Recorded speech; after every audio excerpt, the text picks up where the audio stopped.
Good morning दोस्तों, welcome back to my new vlog. और आज के इस व्लॉग की शुरुआत मैं करूँगी एक मोटिवेशनल कोट्स के साथ, जो कि कुछ इस तरह है। हर छोटा बदलाव बड़ी कामयाबी का हिस्सा होती है। जी हाँ, हर छोटा बदलाव बड़ी कामयाबी का हिस्सा होती है। अब ये कहने को तो बहुत छोटी सी लाइन है फ्रेंड्स, लेकिन ये हमारे लाइफ को ना बहुत डीपली इम्पैक्ट करती है। जैसे दोस्तों, मैंने अपनी लाइफ में एक बहुत छोटा सा बदलाव किया है। वो ये बदलाव है कि मैंने आचार्य प्रशांत का जो एपी सर्कल ऐप है वो मैंने डाउनलोड किया है, और वहाँ से मैं भगवत गीता सेशन सीख रही हूँ। ऑल्दो मेरे पास टाइम बहुत कम है, लेकिन मैंने टारगेट रखा है कि एक दिन में एक श्लोक बस सुनूंगी, बस उससे ज़्यादा नहीं। और ये जो मुझे एक श्लोक सुनना होता है ना फ्रेंड्स, ये मैं स्कूल में ही टाइम निकाल के 10-15 मिनट मैं सुन लेती हूँ, मोस्टली जब लंच का टाइम होता है तब। क्योंकि आपको तो पता ही है कि मेरी लाइफ बहुत ही ज़्यादा बिजी है, मैं सुबह से शाम तक बिज़ी रहती हूँ। और इसके बाद मैंने ये भी डिसाइड किया है कि मुझे प्रिपरेशन करनी है बीपीएससी की। तो अगर मैंने सोचा है कि मैं इतने बड़े एग्ज़ाम की प्रिपरेशन करूँगी, तो साथ में ना कुछ स्पिरिचुअलिटी होनी चाहिए मेरे पास। और उसी स्पिरिचुअलिटी का ये उदाहरण है फ्रेंड्स। मैं हमेशा जो सुबह का पानी है वो आँख बंद करके प्रेयर करके पीती हूँ। आप में से बहुत तो बोलते हैं कि दी आप इसमें क्या बोलते हो, तो मोस्टली मैं भगवान जी को थैंक यू बोलती हूँ for such a wonderful life, और इस चीज़ के लिए कि वो मुझे इतना ज़्यादा मोटिवेटेड रखते हैं। और उसके बाद फिर वो पानी को पी जाती हूँ। मतलब जो भी आपको अच्छा लगता हो आप वो बोल सकते हैं पॉजिटिव चीज़ें। और अभी ना मैं ज़्यादातर स्पिरिचुअलिटी को फॉलो कर रही हूँ फ्रेंड्स। जैसे मैं सुबह में उठ के रामायण का पाठ भी करती हूँ। बहुत छोटा टारगेट दिया है मैंने फ्रेंड्स एक दिन के लिए।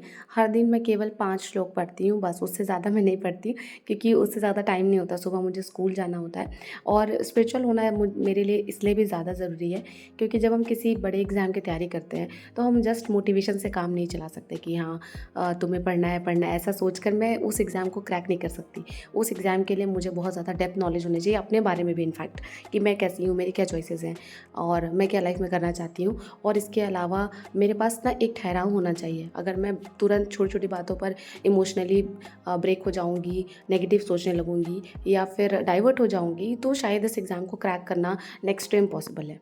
हर एग्ज़ाम की डिमांड फ्रेंड्स अलग अलग होती है। तो मुझे लगता है कि जो सिविल सर्विसेज का एग्ज़ाम होता है, चाहे आप स्टेट पीसीएस बोले या यूपीएससी बोलिए, इसमें आपका जो व्यक्तित्व है, जिसको हम पर्सनालिटी बोलते हैं, वो बहुत एकदम छना हुआ होना चाहिए। लाइक आपके अंदर गुड ट्रेड्स ज़्यादा होने चाहिए in comparison to bad one. And मुझे ऐसा लगता है कि इस एग्ज़ाम को जब मैं क्वालिफाई करूँगी, मतलब मुझे नहीं पता मैं भी करूँगी या नहीं, लेकिन हाँ, इस एग्ज़ाम की जब मैं तैयारी कर रही हूँ, तो इस प्रोसीजर में मेरा जो पर्सनालिटी है वो बहुत ज़्यादा चेंज हो जाएगा। और मुझे लगता है कि ये हर एक सिविल सर्वेंट एस्पिरेंट के साथ होता ही होगा। और आपको पता है फ्रेंड्स, जो मैं आचार्य प्रशांत का भगवद गीता सेशन ले रही हूँ, उसमें मतलब मेनली अभी मैं अध्याय 1 में ही हूँ, क्योंकि एक अध्याय में फ्रेंड्स 47 श्लोक हैं, और हर एक श्लोक को समझने में बहुत टाइम लगेगा, क्योंकि आचार्य जी ना एक एक श्लोक को बहुत गहराई से समझाते हैं। तो उसमें मैं आपको बता रही हूँ थोड़ा सा जो मैंने सीखा है, और मुझे लगता है कि आपके लिए बेनिफिशियल होगा वो। इसमें आचार्य जी एक बार बात कर रहे थे कि दुर्योधन जो है, जब कौरवों और पांडवों की सेना आमने सामने होती है लड़ाई करने के लिए, तो दुर्योधन जाता है अपने गुरु द्रोण के पास, और उनको कहता है कि देखिए जो पांडवों की सेना है उसमें कितने सारे महारथी हैं। फिर वो पांडवों के महारथियों को गिनता है, तो उनके महारथी 11 होते हैं टोटल, और कहता है कि उनके पास 11 महारथी हैं और हमारे पास तो केवल 9 महारथी हैं। तो वो कहीं न कहीं एक भय में था, उसको डर लग रहा था कि कहीं वो पांडवों से हार ना जाए। और वो भय उसको इसलिए था क्योंकि उसको पता था कि वो अधर्म के साथ है। तो जब वो युद्ध शुरू कर रहा था, तब वो डर में था, उसको बहुत ज़्यादा इस बात पर यकीन था कि वो हार जाएगा। तो तो आचार्य प्रसाद ये कहते हैं कि जब भी आप अपने जीवन की कोई लड़ाई लड़ते हैं, आप शुरुआत करते हैं, और शुरुआत में ही आपको पता है, आप अपने ऊपर डाउट कर रहे हैं कि आप तो फेल हो जाएंगे, आप फेल हो जाएंगे, आप इसको क्वालिफाई नहीं कर पाएंगे, तो एंड में आपको रिज़ल्ट वही मिलेगा। तो इसीलिए मैं आपको भी कहूँगी कि आप चाहे किसी भी एग्ज़ाम की तैयारी कर रहे हो, प्लीज़ अपने ऊपर सेल्फ डाउट मत रखिए, क्योंकि अगर आप अपने ऊपर सेल्फ डाउट रख रहे हैं ना, दैट मीन्स कि आप उतनी कोशिश नहीं करिएगा। दैट मीन्स कि आपको पता है कि आपको एग्ज़ाम के लिए जो जो चीज़ें पढ़नी है, जितना सैक्रिफाइस करना है, वो आप नहीं कर रहे हैं, है ना। तो आपको पता है कि आप भी अपने अधर्म में हैं। उसके लिए धर्म क्या होगा कि सुबह 4 बजे अगर उठकर पढ़ना है तो सुबह 4 बजे उठकर पढ़ाई करनी है तो करनी है। अगर मुझे थोड़ा सा अपना जो फैमिली टाइम है वो सैक्रिफाइस करना पड़ रहा है तो आपको करना पड़ेगा। तो इस तरह से तो जिस दिन आपका जो लक्ष्य है उसके लिए आपका जो धर्म है वो आप करने लग जाएंगे ना, फिर आपको सफल होने से कोई नहीं रोक सकता है। तो ये चीज़ मुझे इतनी अच्छी लगी ना फ्रेंड्स।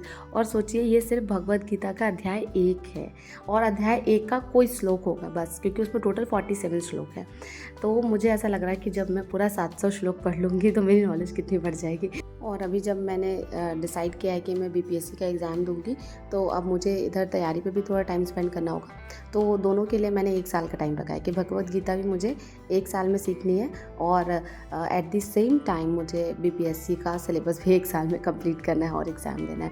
अब देखते हैं कौन सी चीज़ पहले होती है। मुझे ऐसा लगता है कि दोनों चीज़ हो जाए तो बहुत अच्छी है, दोनों में से कोई एक भी होगी तो भी मेरे लिए बहुत अच्छी रहेगी। और यही मैं आपको भी कहती हूँ फ्रेंड्स कि आप अपने ब्रेन को ना थोड़ा पॉजिटिव फीड कराइए, क्योंकि जब तक आप पॉजिटिव चीज़ें देखेंगे नहीं वो आपके दिमाग में जाएगा नहीं, और जब तक वो आपके सबकॉन्शियस तक नहीं पहुँचेगा पॉजिटिव चीज़ें, फिर आपके लाइफ में वो पॉजिटिव चीज़ें होंगी नहीं, है ना। क्योंकि अभी का जो लाइफ है ना हमारा, वो फ़ोन में इतना ज़्यादा बिजी है कि फ़ोन में कब क्या आता है हम कुछ नहीं समझते। एक कहने को तो 1 मिनट का शॉर्ट्स होता है, हम 1 मिनट का शॉर्ट्स देख लेते हैं, लेकिन वो इमेज हमारे ब्रेन में कैप्चर हो रही है। जितना ज़्यादा आप वो सब देखेंगे ना, आपको वो सब और देखने की क्रेविंग होगी, आपको लगेगा चलो ना और देखते हैं शॉर्ट्स।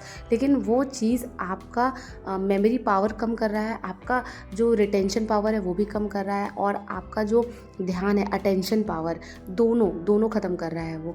इसके साथ ही आपके अंदर आप ना देखिए, हम ना सबसे ज़्यादा जिस चीज़ को प्रैक्टिस करते हैं हम वो बन जाते हैं ना। अगर हम ज़्यादा सैनिटी को प्रैक्टिस करेंगे तो हम संत बन जाएंगे। अगर हम ज़्यादा भगवद गीता देखेंगे पढ़ेंगे तो कहीं ना कहीं वो चीज़ हमारे दिमाग में आएगी। तो अगर आप सबसे ज़्यादा डाइवर्जन को फॉलो करते हैं कि आप हर चीज़ में डाइवर्ट हो रहे हैं, आप खाना बना रहे हैं वहाँ पे भी आपको लग रहा है कि कुछ म्यूज़िक चले, थोड़ा मोबाइल देखें, आप पढ़ रहे हैं तो 10 मिनट के बाद लग रहा है कि चलो किसी से बात कर लेते हैं, चैट कर लेते हैं, फ़ोन देख लेते हैं, तो आप ना समझ लीजिए कि आप भटकाव को सबसे ज़्यादा प्रैक्टिस कर रहे हैं और वही चीज़ आपकी लाइफ में होते रहेगी। तो इसीलिए मैं आपको ये कहूँगी दोस्तों कि माइंड को थोड़ा पॉजिटिव फीड कराइए ज़बरदस्ती। It is very very very necessary. हमारा दिमाग गार्बेज नहीं है कि हम कुछ भी उठाकर यहाँ पर भरते रहें, है ना। हमारा दिमाग जस्ट लाइक टेम्पल है, आपको यहाँ पर बहुत सोच समझ कर कोई भी इंफॉर्मेशन फीड करना है जो बहुत ज़्यादा पॉजिटिव हो। अब ये आप पूरा दिन तो नहीं कर पाएंगे, लेकिन हाँ, जब आप सो कर उठते हैं उसके 1 से 2 घंटे तक कोशिश कीजिए कि ना कुछ नेगेटिव सोचिए, ना कुछ बोलिए, ज़्यादा से ज़्यादा कंटेंट कंज्यूम कीजिए जो कि आपके लिए पॉजिटिव हो। तो इससे क्या होगा ना, आपकी लाइफ जो है वो धीरे धीरे चेंज होना शुरू हो जाएंगे। तो चलिए फ्रेंड्स, मेरा सारा काम हो गया है, मैंने किचन का काम भी कर लिया है, साथ में स्किन केयर भी कर लिया, और अभी मैं पूजा कर रही हूँ। और पूजा करने के बाद अब मैं निकलूँगी स्कूल के लिए। हाँ, बीच में मैंने नाश्ता भी किया था, पर फ्रेंड्स पता है आपको, मेरा 5 मिनट भी लेट होता है ना तो मुझे बहुत बुरा लगता है, इसलिए मैंने उसका व्लॉग नहीं लिया। मुझे लगा नहीं, मुझे फ़ोन चार्जिंग में लगाना है और उसके बाद जल्दी जल्दी नाश्ता करना है, फिर स्कूल निकलना है। और आज भी मैं स्कूल ना 10 मिनट पहले पहुँची हूँ। तो चलिए बाय बाय, मिलते हैं मेरे स्कूल में। Good morning. Good morning. Good morning.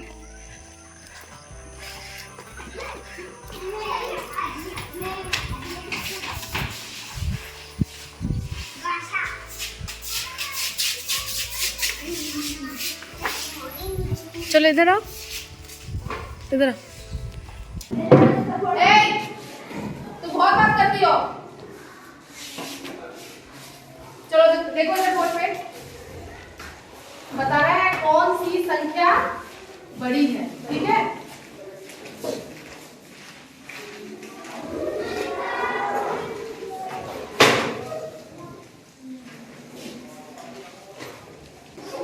पहला नंबर है 0.2 या 0.3। पता है किसी को कि दोनों में से कौन सा बड़ा है? नहीं पता है? चलो सिखाते देखो। सबसे पहले देखो यहाँ क्या है? 0। यहाँ क्या है? 0। उसके बाद 2 दशमलव, और उसके बाद क्या है यहाँ पे? दशमलव। तो यहाँ तक तो दोनों सेम है ना? हाँ। लेकिन दशमलव के बाद यहाँ क्या है? 2। तो यहाँ क्या है? 3। बड़ा कौन हुआ? 3। 0.3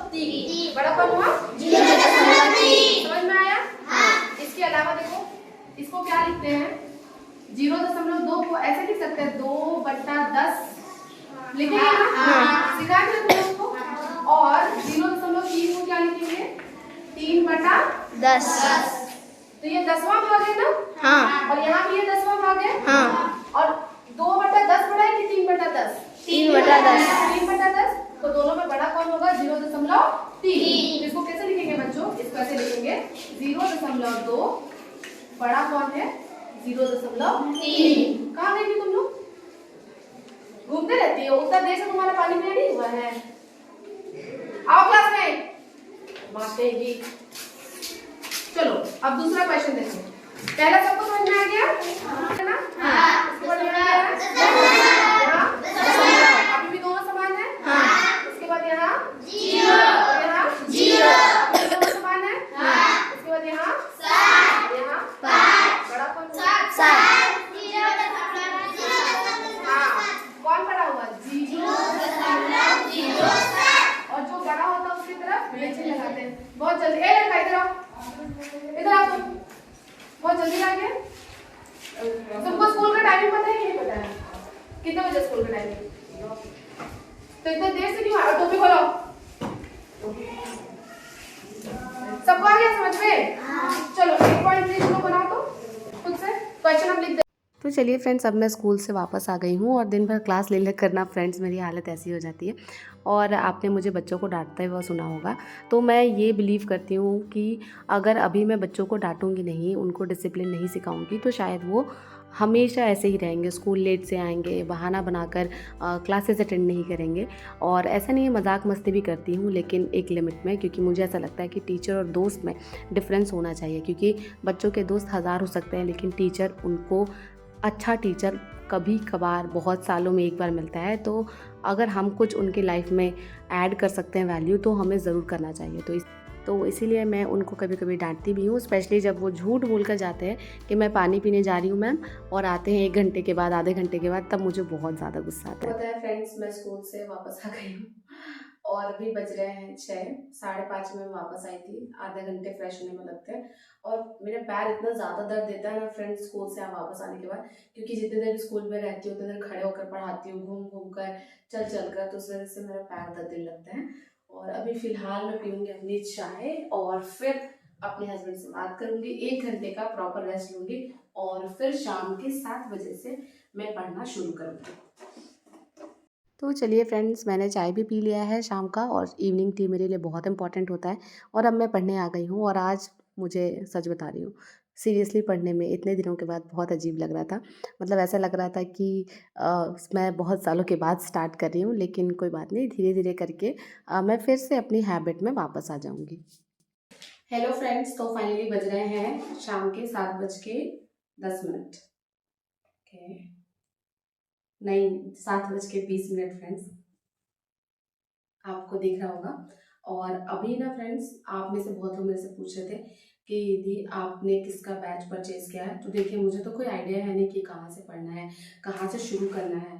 तो मैंने ना खान सर का बैच परचेज कर लिया था कुछ दिनों पहले ही, जब मैं मुंगेर गई थी अपने हस्बैंड से मिलने, उस टाइम पे ही। और मैंने 1-2 लेक्चर्स अटेंड भी किए हैं इंट्रोडक्शन वाले, लेकिन आज से मैं प्रॉपर मतलब पढ़ना शुरू कर रही हूँ। और आपको तो पता ही है कि अभी मैं बहुत ज़्यादा बिजी रहती हूँ। मतलब सुबह मैं 8 बजे निकलती हूँ तो शाम को मैं 5:45 बजे तक घर पहुँचती हूँ, तो इट्स ऑलमोस्ट 10 आवर्स। और उसके बाद फिर थोड़ा रेस्ट करने के बाद अपने आप को, अपना मोटिवेशन हाई रखना होता है और उसके बाद पढ़ाई करनी शुरू करनी पड़ती है। लेकिन फ्रेंड्स, मैं एक चीज़ आपको कहूँगी, मेरी आदत ऐसी है कि मुझे पढ़ने के लिए मोटिवेशन की ज़रूरत ज़्यादा नहीं पड़ती। मतलब जब भी मुझे पढ़ना होता है ना, तो मैं पढ़ लेती हूँ। मुझे लगता है कि पढ़ना ज़रूरी है तो चलो पढ़ लेते हैं, इस तरह का मुझे फील आता है। हाँ, ये बात है कि अगर आप सुबह 8 बजे मैं स्कूल के लिए निकलती हूँ, लेकिन उससे 2 घंटे पहले मेरा बाकी सारा काम स्टार्ट हो जाता है। लाइक थोड़ा कुकिंग हो गया, थोड़ा घर अरेंज करना हो गया, फिर अपना पर्सनल टाइम। तो सोचिए कि अगर सुबह 6 बजे से लेकर शाम के 6 बजे तक आप बिजी है, तो ऑलमोस्ट 12 आवर्स में बिजी रहती हूँ। उसके बाद मैं रेस्ट करके अभी मैं पढ़ना स्टार्ट कर रही हूँ। तो ये थोड़ा सा टफ है, लेकिन हाँ, बात यही है कि ज़िंदगी में जो चीज़ आपको चैलेंज करती है वही चीज़ आपको चेंज करती है। तो मेरा जो शेड्यूल है, मतलब सुबह 6 बजे से शाम के 6 बजे तक का, वो मुझे थोड़ा चैलेंज तो करती है, लेकिन हाँ, अब एक ही जगह पर स्टक होकर मुझे नहीं रहना है। तो फ्रेंड्स, आप सब मेरे से पूछ रहे थे कि दी आप कौन सा लैंग्वेज रखोगे बीपीएससी का। तो लैंग्वेज में हिंदी रखूंगी, क्योंकि I find my self most comfortable in Hindi. पता है फ्रेंड्स क्यों? क्योंकि हिंदी में मैं सोचती हूँ, इंग्लिश मुझे आती है ऐसा नहीं है, और इंग्लिश में शायद मैं कर भी लूँ, लेकिन मैं थिंकिंग हिंदी में ज़्यादा करती हूँ। और बीपीएससी का जो रिटन एग्ज़ाम है उसमें बहुत ज़्यादा ज़रूरी है कि आपकी थिंकिंग कितनी अपग्रेडेड है, आप सोचते कैसा हो, वो उस चीज़ को पन्ने पर उतारना होता है, और वो मैं हिंदी में ज़्यादा अच्छे से कर पाऊँगी। और वो मैंने सुना तो है ऐसा कि इंग्लिश वालों को थोड़ा ज़्यादा मार्क्स मिलता है, हिंदी वालों को थोड़ा कम, तो उससे कोई प्रॉब्लम नहीं है फ्रेंड्स। मुझे बस एग्ज़ाम क्वालिफाई करना है, मुझे रैंक 1 नहीं लाना है। फिलहाल तो मैंने खान सर का बैच लिया है फ्रेंड्स, और इसमें मैंने ज्योग्राफी का इंट्रोडक्शन वीडियो भी देखा है, और वो मुझे बहुत ज़्यादा अच्छा लगा। अब देखते हैं कि आगे मतलब कैसा सर पढ़ाते हैं। ज्योग्राफी की 16 क्लासेस हो गई हैं, इकोनॉमिक्स की 56 क्लासेस हो गई हैं, और ये 71st बीपीएससी का बैच है, जिसमें pre mains and interview combined है। 4500 मेरा फीस लगा है। और अगर आप मेरे से पूछेंगे रिव्यू के लिए, तो मैं बस ज्योग्राफी का बताऊंगी कि जो इंट्रोडक्शन क्लास मैंने पढ़ा था वो मुझे बहुत अच्छा लगा। मैं बाकी टीचर्स का पढ़ूंगी तब आपको बताऊंगी कि बाकी टीचर्स कैसा पढ़ाते हैं, है ना, क्योंकि मैं खुद भी मतलब इस फील्ड में नहीं हूँ, तो मुझे ज़्यादा जानकारी है नहीं। बाकी बात करूँ ज्योग्राफी वाले सर की, तो बहुत अच्छा पढ़ाते हैं। और आज से फ्रेंड्स मेरा एक नया स्टडी रूटीन शुरू होने वाला है, और मैं आपको बता रही हूँ, मैं टीआरई 3 के बाद फ्रेंड्स बहुत दिनों के बाद पढ़ना शुरू कर रही हूँ। इवन जब ये घर हमने पेंट कराया था ऊपर वाला फ्लोर, तो मेरे जितने भी कॉपी किताब थे वो सारा मैंने दूसरे कमरे में रख दिया लॉक करके, वहाँ से एक कॉपी ढूंढ कर लाई हूँ, और आज यहाँ इसमें नोट्स बनाऊंगी। फिर अभी कुछ नई नई कॉपीज ले लूँगी, ताकि जो भी नोट्स रहे उसको मैं अच्छे से बना सकूँ। और आपको पता है फ्रेंड्स, एक एक वीडियो लेक्चर ना 3-3 घंटे का है इसमें, तो कम से कम मैं 3 घंटे तो ज़रूर पढ़ूंगी, क्योंकि मैंने सोचा है कि अगर ज्योग्राफी का 16 लेक्चर है तो 15 नवंबर तक मैं इसे कंप्लीट कर दूँ ज्योग्राफी, एक एक लेक्चर डेली देख देख के, और उसको लर्न करके विद रिविजन। तो आज डे 1 है, तो मैं बहुत ज़्यादा मतलब इफिशिएंट होकर तो नहीं पढ़ पाऊंगी, लेकिन हाँ, मुझे इतना पता है कि जब मैं एक दिन पढ़ लेती हूँ ना, तो फिर उसके अगले दिन, फिर उसके अगले दिन, धीरे धीरे करके मेरा स्टडी यार पता नहीं ऑटोमेटिक अपने आप इंक्रीज होने लग जाता है। तो चलिए फिलहाल मैं अपनी पढ़ाई की शुरुआत करती हूँ। तो फ्रेंड्स, आप ये सोच रहे होंगे कि मैं हमेशा पढ़ाई की शुरुआत ज्योग्राफी से क्यों करती हूँ। तो बात ये है कि ज्योग्राफी मुझे बहुत ज़्यादा ख़राब लगता है, मतलब मैं सबसे ज़्यादा नफरत इसी सब्जेक्ट से करती हूँ। और मैंने बहुत पहले एक किताब पढ़ी थी जिसका नाम था ईट दैट फ्रॉग। उसमें उसका क्रक्स ये है कि जो काम आपको सबसे ख़राब लगता है उसको सबसे पहले करके कंप्लीट करो, तो इससे क्या होगा कि आपकी 50% टेंशन जो है वो ख़त्म हो जाएगी। तो बस वही मैं कर रही हूँ। चलिए फ्रेंड्स, आज के ब्लॉग को मैं यहीं पर ख़त्म करती हूँ। अगर आपको आज का ब्लॉग अच्छा लगा हो तो लाइक कर दीजिए, चैनल पर नए हैं तो सब्सक्राइब कर दीजिए। मिलती हूँ आपसे नेक्स्ट ब्लॉग में। Bye bye and take care.